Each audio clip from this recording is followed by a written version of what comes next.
We are continuing with Shir 10, Shir Yud, on talking about what is, in truth, self-love.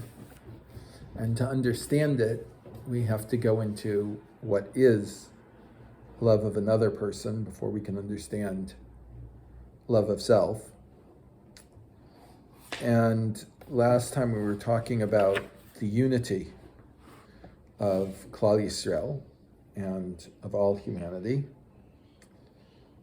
and that the reason why we cannot see this is because of the curtain of physicality that is placed before our eyes. So section Hey, Madregos Ba'ahdus, levels of unity. The same way that the curtain prevents us from seeing the true unity of Klal Yisrael, more than that, it prevents us from seeing the unity of all of creation. Rav Kook wrote in one of his letters, HaHakara העליונה של האחדות, the highest level of recognition of unity, כשהיא מתבודדת בעליוניותה. I do not know whether that was a word before Rav Kook created it, that it is alone in its exaltedness, or in its highness. היא מוכרחת להוציא משפט שכל הפרוצס של הפרטים. It proves to bring out the mishpat here it's literally law, but it means an idea, perhaps a law of nature, that the entire process of individuality, hurak dimion kozeb, it is only a false vision, kotzer chog harאות, which is caused by the limiting of our ability to see. When we look at the highest level of the unity that exists, we are forced to come to the conclusion that even though we see different things, we see different parts of creation, right? That this is a false image, right? Caused by the limiting of our vision, right? And we have to realize that human vision is quite limited, right? And we cannot see things into their depths intrinsically. I mean, some people have more vision and some people have less vision, right? This is very common, right? Some people, in very simple things, some people can immediately see the consequences of doing something, and other people, right, only once it's blown up in their face do they realize that this was a stupid idea to begin with, right? We all know people like that. So too, there are people that can naturally see more of the spiritual world than others, but for everyone that can be developed, and no one naturally has the highest levels of this vision. Rav Kook continues, האברים שלנו יחד הינם קשורים בקשר אורגני. Our limbs together have an organic connection between them. על כן, כשאחד נלקה, כולם מרגישים. When one limb is suffering, all limbs suffer, right? It's very rare. There can be small things. You can have a small cut or something like that. But when something's really hurting, even that, the whole body suffers. You get an infection to that small cut, the whole body affects. But that's spreading. I'm saying, but when you first cut yourself, yes, your whole body doesn't feel, yes, right? Unless it's something very serious. ובכן, יש לנו אהבה עצמאית אנרכאית חלקית. Therefore, we have, for the body that we perceive as one, right? We have an intrinsic partial love, right? Because we don't understand that this is only part of a larger whole. Shagam hi mufshetes l'seifeha, and it will also spread to all of its parts. A person is made of many parts, many limbs, right? But nonetheless, he views them all as his one body, right? And he feels the organic connection between all of these parts to make one body. You see from time to time people that lose the ability to lose a limb, right? And it does them actually zero good to have that limb connected to their body, right? And doctors will often say, I can cut this limb off for you. You won't have to worry about it anymore. People don't do that, right? This is part of it. I don't care whether it works or not, right? It's something that's there. It's me. It's how are you? What do you mean you're going to cut part of my body off? When a person can go out from his personal circle, right, and he expands it to the circle that surrounds him, this connection opens up. But it still doesn't connect to a large number of people. As Rav Kook continues, Al yidei ostam hatzinorot hamolechim et hargasha me'achad lechavero. Through the tzinorot, in modern Hebrew it's literally a pipe, but it's the way that spirituality flows in Kabbalah. Yechushim ke'elu hem nimtzeim b'muvan ruchani nisyoni b'kishur shel nafashos ha'ahovot. It is first, the spiritual test and connection is first found to the people that we naturally love. Shemehem nostu hamishpacha, from them they form the family. Ad asher im rak lo yeh kasher l'anu lihishtachrer min haregel. If we can only extend it and break ourselves out from what we're accustomed to. Lo nitan erech rav lihibadel hanimtza bein ota hahargasha hamitpashetet. It is not very much to separate from this first feeling of love to that which it extends to. La'oneg u'letzar, both for rejoicing and for pain. Me'ever lemishnehu, from one part to another. Or me'aben el ha'av, u'me'ahuv la'ahova, to the child, to parent, to the lover, to the beloved, right? These are the first times we really feel, right, that we feel this connection. Mm-hmm. When they're suffering, we're suffering, right? As long as this connection exists between two people, it increases the connection that they have. And from that, it can be used to take to other things. There's a famous story with Rabbi Levine Zatzal, that he went to the doctor with his wife, and he said to the doctor, right, Haregel shel ishti ko'evet lanu. My wife's leg is hurting us, right? He wasn't making an act, right? She was in physical pain, so he was in physical pain. His empathy was at a level that he felt his wife's pain. He felt his wife's pain. Esther the youngest used to say the same thing about her father. Yeah, no, there are many times. And so when an individual person, just like we feel the sympathy, the pain, one limb to another, we can feel it from one to another. This shows itself and can be expanded right from the family to the entire people. Like the Rav teaches us as he continues in his letter, tsinorot mitrachavim bioter, when these connections, when these pipes are extended more so. Nasot hargashot yoter zormot. We feel more flow. They are made to flow more, right? Like the blood flows more, the spiritual connections flows more.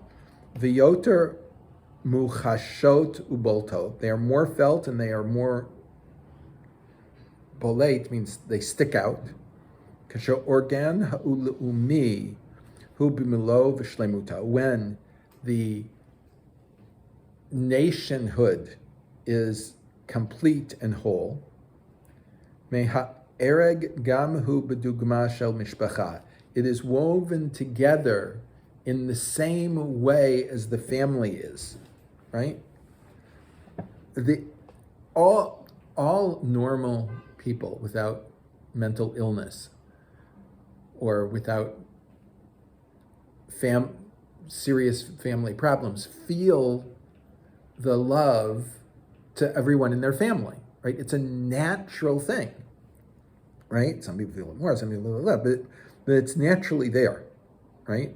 The challenge is to expand it, so that we can understand this connection, right? We have to understand the nation. And as Rav Kook calls it, the organic nation, right? When it is complete and full. When Am Yisrael is spread in exile, right? The unity of it, right, is damaged, is hurt. The Vilna Gaon wrote in Sefer Tzniusa, Kimi Eis Shacharav Habayis, from the time the temple was destroyed, Yatsa Ruchenu, our spirit has left us, Ateres Roshenu, the crown of our head. V'nisharnu rak anachnu, and we are only left, Hu guf shala, it is only its body, below nefesh, without its soul. V'yatzia l'chutz la'aretz hu kever, and going to chutz la'aretz is the grave. So I'm reading this from the Navi Yecheskel. V'rima misoveves aleinu, and worms surround us. Vein biadenu latziel, it is not within our hands to save ourselves from worms. Hen hagvi'im ha'ochlim b'sarenu, they are the bodies that consume our flesh. U'mimakom makom hayu chaburot v'yeshivos gedolos, nonetheless there were groups and great yeshivos. Ad shenikav basar, until the flesh rotted. V'atzmos nifzaru pizur acher pizur, and the bones were scattered, scattering after scattering. U'makom makom hayu adayin ha'atzmos kayamos. Nonetheless, the bones still existed. Shem Talmidei Chamim Sh'B'Yisrael, and these were the Talmidei Chamim in Yisrael, Mamidei Haguf, that held the body together. Ad shnirkav ha'atzmos, until the bones themselves rot. V'lo nishar el tarvad rekev mi'itanu v'nasei afar, until there's only. I had a chavrusa. This is a hard word to translate. It's when the body dissolves into like a liquid ghoul. Chavrusa called it a ghoul form, right? There's nothing solid left there, right? And finally, this becomes dust of the earth. That's the Vilna Gaon. But as the Jewish nation comes back to life, right? Which the Navi gives, it's the dry bones are the parable for the nation coming back to life, the vision in Yecheskel, right? Then these connections between the different parts of the nation will come together again. And Drickman talks about here a Jew in London being able to feel the pain of a Jew in Damascus. And this is talking about the blood libel of 1840 in Damascus, right? And it was really one of the first times in millennia that the whole Jewish people got upset about something, right? The Rothschild family got involved. Their cousin, Sir Moses Montefiore, actually traveled to, the Ottoman Empire to deal with it. And these are people with tremendous wealth and influence, as well as Jews all over the place were very bothered by the blood libel. Whereas there was concern, if you go back farther into pogroms in the Russian Empire or Poland or whatever, but it didn't create an international stir as the blood libel in Damascus did. And remember, this is 2 years before the publication of the first Zionist work, Drishat Zion. Right? It's all happening at the same time. And I think that's what Rav Kook is referring to, Rav Drukman is referring to, about we start to feel this connection again when the nation is going to be reborn. Right? This feeling of life, of living between the different parts of the nation. And it's happened more and more, right, as more Jews returned to Eretz Israel, and as we achieved independence in Eretz Israel, the vast, vast majority of Jews to this day still identify with the state of Israel. Yeah, and we've managed to alienate some of the more liberal elements in the United States, but in general, and even them tend to identify with the state, although not the government, which is an entirely different issue, right? It's very easy to distinguish between the state of Israel and the government of Israel. We don't yet have a king, right? In Parliament, in the English Parliament, what does an opposition member of Parliament, how do they begin a talk? His Majesty's loyal opposition, right? There's loyalty to the crown, the representative of the state, but not necessarily the government of that state, right? And I think it is important for us to understand that there can be loyalty to the state, but not necessarily to the government. And then right? You have loyalty to neither. You have loyalty to neither. Yeah, but I think that the identification with the state of Israel is fairly widespread among the vast majority of Jews in the world. But in all seriousness, you also have you'll have loyalty to the land of Israel. Yes, Not the state of Israel. that's true. You can have three. Yeah, I don't want to parse this too much right now, but Okay. yes. But there is certainly much more of a connection now than we have had 150 years ago.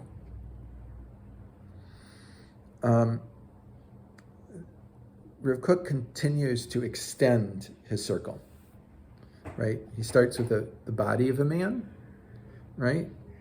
Then he goes from there to the people that are close to him, the family, right? Finally to the nation. And he says this connection extends to all living life, all humanity, right?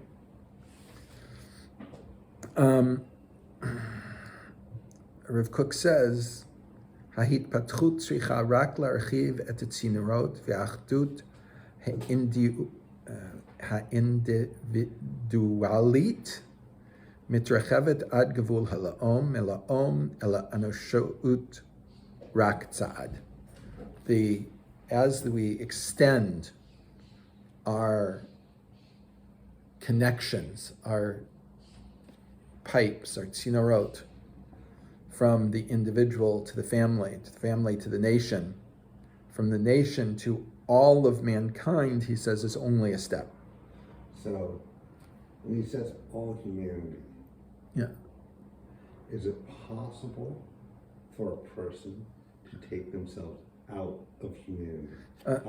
It is. Let's hold on to that. Okay.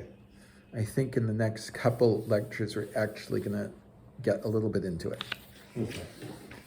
Right? This step, it's not, none of these steps, by the way, I think are necessarily easy. Right?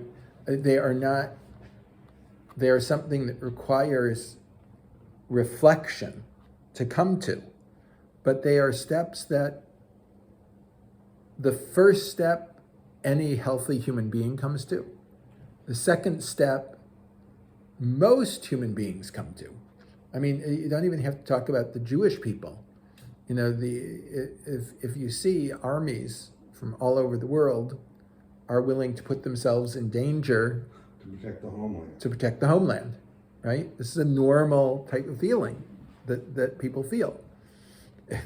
And certainly in army units, people are willing to put themselves in danger, right, to save other people. It is not, you know, there are many, many, many stories of a person diving on a handed grenade to save his unit, right? This is not, it's not viewed as it's viewed as valorous, but it's not the highest level of valor because it Fairly common. It happens fairly common, but not only that, it's something that anyone who's been in combat, in a combat unit, feels that same way. It becomes a natural part of What you would do and how the unit becomes a one instead of a group of 35 individuals.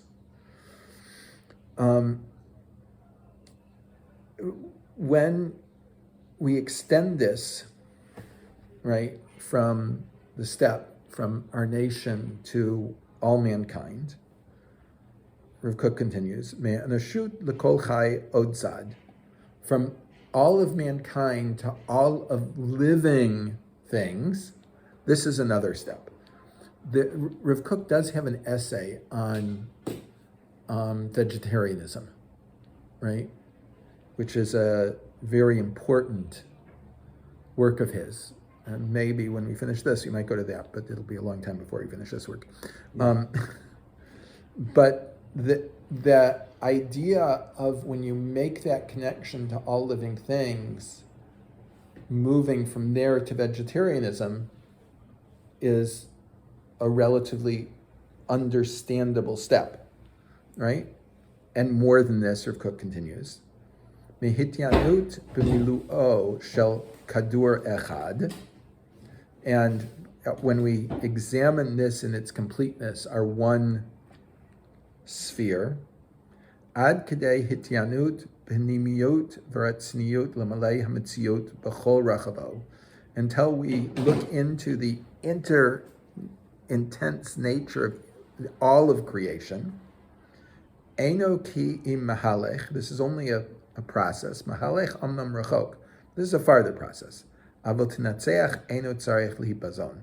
But eternity doesn't require that we do things quickly, right? Meaning, to feel the connection to your nation is something that we can do, something that many people do.